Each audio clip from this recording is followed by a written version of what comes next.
வந்து இன்டெடிவாக பார்த்து தெரிஞ்சுக்கலாம். செட் ஆஃப் 2 கார்ட்ஸ் நான் எடுக்கிறேன்.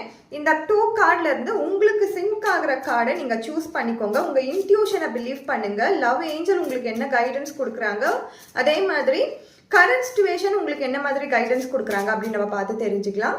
ஸோ 1 and 2 சேம் கரண்ட் சிச்சுவேஷனுக்கும் நம்ம எடுத்துடலாம்.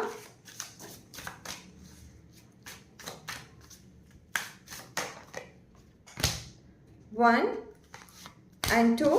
ஸோ இந்த ரெண்டு செட் ஆஃப் 1 and 2ல என் லெஃப்ட் சைடில் இருக்கிறது 1 அண்ட் ரைட் சைடில் இருக்கிறது 2.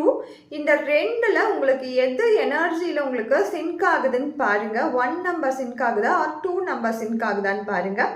ஸோ உங்களுடைய இன்ட்யூஷனை பிலீவ் பண்ணுங்கள். நான் 10 செகண்ட் டைம் தரேன்.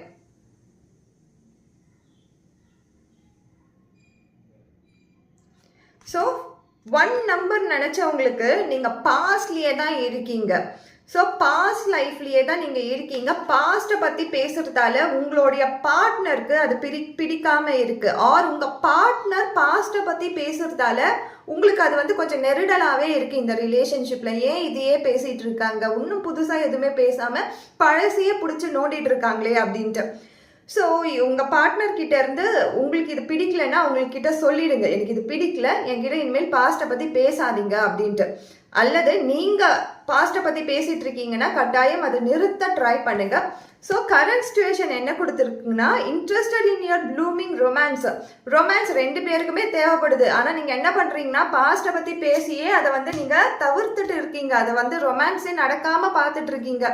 ஒரு சின்ன ஒரு இன்டிமசி கூட உங்கள் லவ் லைஃப்பில் இல்லை. எப்பயுமே வந்து பேச்சுவார்த்தையிலேயே போகுது. அந்த பேச்சுவார்த்தையுமே எப்பயுமே பார்க்கும்போது பாஸ்ட்டை பற்றி தான் பேசிகிட்டு இருக்கீங்க. ஸோ அதை கொஞ்சம் பாருங்க எப்படி கிளியர் பண்ணலான்ட்டு. ஸோ செகண்ட் நம்பர் நினச்சவங்களுக்கு அன்பிரேக்கபிள் லவ் தான், ஆனால் கிரவுண்டடாக இருக்கணும். ஓவர் டூ பண்ணக்கூடாது. உங்களுக்கு புரியுது, உங்களுக்கு தெரியுது அந்த பர்சன் வந்து உங்கள் மேலே எந்த அளவுக்கு காதல் வச்சிட்டு இருக்காங்க, ஒரு நம்பிக்கையோட ட்ரஸ்டோட ஒரு லவ் இருக்குதுன்னு உங்களுக்கு புரியுது. ஆனால் நீங்கள் அதை பிலீவ் பண்ண மாட்டேன்றீங்க. அந்த இஷ்யூவை வந்து நீங்கள் க்ரியேட் பண்ணிகிட்டே இருக்கீங்க. நீ என்னை நம்புறியா, அதாவது நீங்கள் என்னை லவ் பண்ணுறீங்களா, இது உண்மையான காதலா அப்படின்னு சொல்லி ப்ரூவ் பண்ணோன்னே நினச்சிட்டு இருக்கீங்க. பட் அந்த பர்சன் வந்து உண்மையாகவே அன்பிரேக்கபிளான லவ்ல தான் இருக்காங்க. பட் கிரவுண்டடாக இருக்கணும். உங்களுடைய ஓவர் திங்கிங்கை கொஞ்சம் காம் டவுன் பண்ணுங்கள், டைம் கொடுங்க, எல்லாம் செட்டில் டவுன் ஆகிடும். ஸோ கிரவுண்டிங் டெக்னிக் தெரிஞ்சிச்சுன்னா அதை பண்ணுங்கள். தேங்க்யூ.